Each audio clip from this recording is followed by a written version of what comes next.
Price lord. ದೇವರ ಅತಿ ಪರಿಶುದ್ಧ ನಾಮಕ್ಕೆ ಸ್ತೋತ್ರವಾಗಲಿ. ಮತ್ತೊಂದು ದಿನವನ್ನು ಕಾಣುವಂತೆ ದೇವರು ನಮಗೆ ಸಹಾಯ ಮಾಡಿದ್ದಕ್ಕಾಗಿ ಸ್ತೋತ್ರ. ಆತನು ಮಾಡಿದ ಎಲ್ಲ ಉಪಕಾರಗಳಿಗಾಗಿ, ಆಶೀರ್ವಾದಗಳಿಗಾಗಿ ನಾನು ದೇವರಿಗೆ ಸ್ತೋತ್ರವನ್ನು, ಮಹಿಮೆಯನ್ನು ಸಲ್ಲಿಸ್ತಾ ಇದ್ದೇನೆ. ಇಂದಿನ ವೇದ ಅಧ್ಯಯನಕ್ಕಾಗಿ ಒಂದು ವಾಕ್ಯವನ್ನು ಓದಿಕೊಳ್ಳೋಣ. ಪ್ರಸಂಗಿ ಪುಸ್ತಕ 7ನೇ ಅಧ್ಯಾಯ 13ನೇ ವಾಕ್ಯ. ದೇವರ ಕಾರ್ಯವನ್ನು ನೋಡು, ಆತನು ಸೊಟ್ಟಗೆ ಮಾಡಿದ್ದನ್ನು ನೆಟ್ಟಗೆ ಮಾಡುವುದಕ್ಕೆ ಯಾರಿಂದಾದೀತು. ಅರಸನಾದ ಸೊಲೊಮೋನನು ಜ್ಞಾನಿಗಳಲ್ಲಿ ಜ್ಞಾನಿಯಾದಂತಹ ವ್ಯಕ್ತಿ. ಆ ಜ್ಞಾನಿಯಾದಂತಹ ವ್ಯಕ್ತಿ ಒಂದು ಮಾತನ್ನು ಹೇಳ್ತಾನೆ, ದೇವರ ಕಾರ್ಯವನ್ನು ನೋಡು, ಆತನು ಸೊಟ್ಟಗೆ ಮಾಡಿದ್ದನ್ನು ನೆಟ್ಟಗೆ ಮಾಡುವುದಕ್ಕೆ ಯಾರಿಂದಾದೀತು.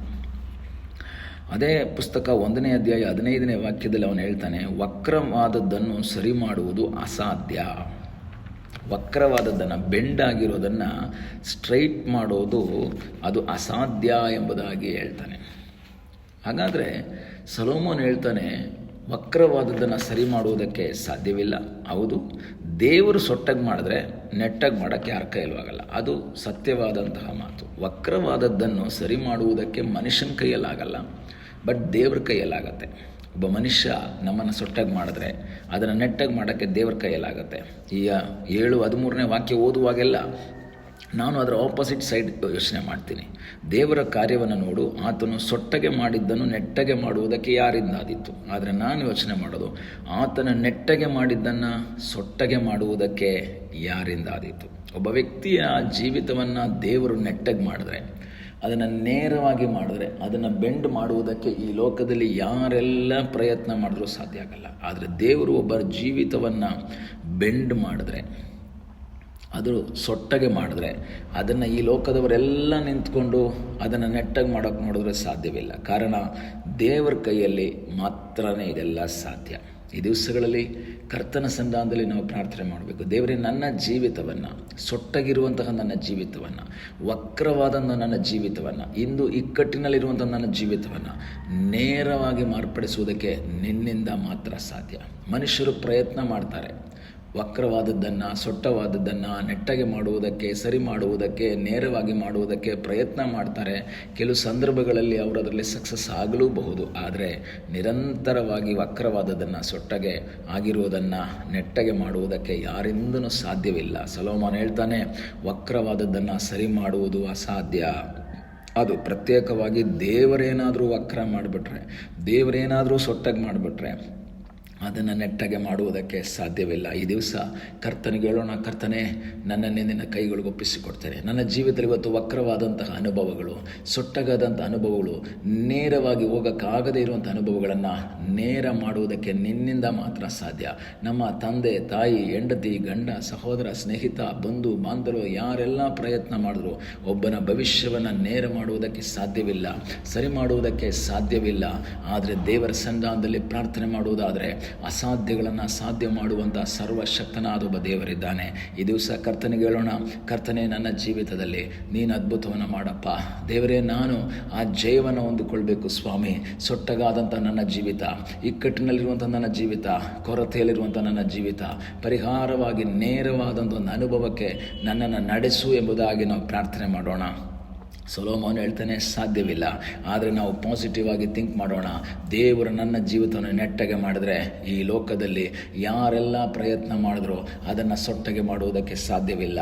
ಒಂದು ವೇಳೆ ನಮ್ಮ ಜೀವಿತದಲ್ಲಿ ಇವತ್ತಿನ ಅನುಭವ, ಇವತ್ತಿನ ಕಷ್ಟದ ಅನುಭವ, ಇವತ್ತಿನ ವೇದನೆ ಅನುಭವ ನೋಡಿಕೊಂಡು, ದೇವರೇ, ನನ್ನ ಜೀವಿತ ನೆಟ್ಟಗಾಗುತ್ತಾ, ನನ್ನ ಜೀವಿತ ಇಷ್ಟೇನಾ, ನನ್ನ ಜೀವಿತ ಇನ್ನು ಮುಂದೆ ಪರಿಹಾರ ಆಗೋದೇ ಇಲ್ವಾ, ನಾನು ಸಂತೋಷ ಪಡೋದೇ ಇಲ್ವಾ, ನನಗೆ ನೆಮ್ಮದಿ ಸಿಗೋದೇ ಇಲ್ವಾ ಅಂತ ಯಾರಾದರೂ ಯೋಚನೆ ಮಾಡ್ತಾ ಇದ್ದರೆ, ಇಲ್ಲ ಪ್ರಿಯ ದೇವರ ಮಗುವೆ, ನಿನ್ನ ಜೀವಿತವನ್ನು ದೇವರ ಕೈಗಳಿಗೆ ಒಪ್ಪಿಸಿಕೊಡು.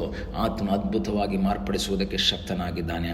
ಪ್ರತ್ಯೇಕವಾಗಿ ನಾವೆಲ್ಲರಿಗೂ ಗೊತ್ತು, ಪ್ರಶ್ನಾರ್ಥಕ ಚಿಹ್ನ, ಕ್ವಶ್ಚನ್ ಮಾರ್ಕು ಬೆಂಡ್ ಮಾಡಿ ಬರೆದು ಒಂದು ಕೆಳಗಡೆ ಒಂದು ಫುಲ್ ಸ್ಟಾಪ್ ಹಾಕಿರ್ತಾರೆ, ಕೆಳಗಡೆ ಒಂದು ಡಾಟ್ ಹಾಕಿರ್ತಾರೆ.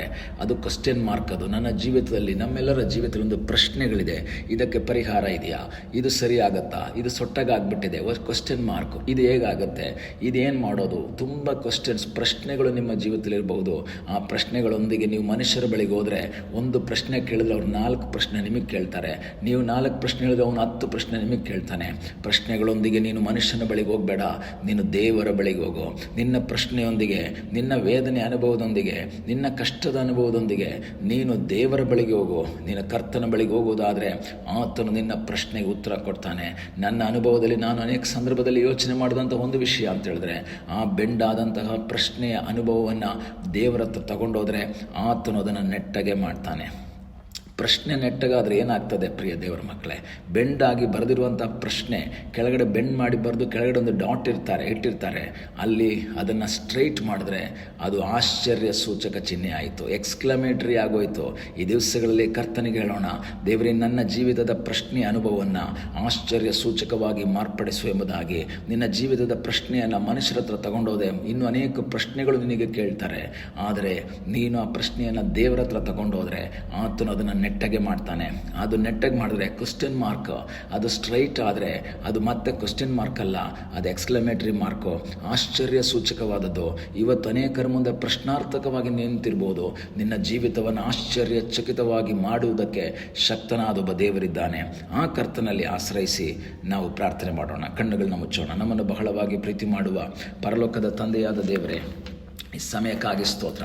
ಮತ್ತೊಂದು ಆವರ್ತಿ ನಿನ್ನ ಸನ್ನಿಧಾನದಲ್ಲಿ ನಮ್ಮನ್ನೇ ಒಪ್ಪಿಸಿಕೊಡ್ತೇವೆ. ತಲೆಬಾಗಿರುವಂಥ ನಿನ್ನ ಮಕ್ಕಳನ್ನು ಆಶೀರ್ವಾದ ಮಾಡಪ್ಪ ದೇವರೇ. ನಿನ್ನ ಮಕ್ಕಳ ಜೀವಿತದಲ್ಲಿರುವಂತಹ ಎಲ್ಲ ಪ್ರಶ್ನೆಗಳ ಅನುಭವಗಳನ್ನು ಬದಲಾಯಿಸುವುದಕ್ಕೆ ಶಕ್ತನಾದ ಒಬ್ಬ ದೇವರು ನೀನಾಗಿರುವುದಕ್ಕಾಗಿ ನಿನಗೆ ಸ್ತೋತ್ರ.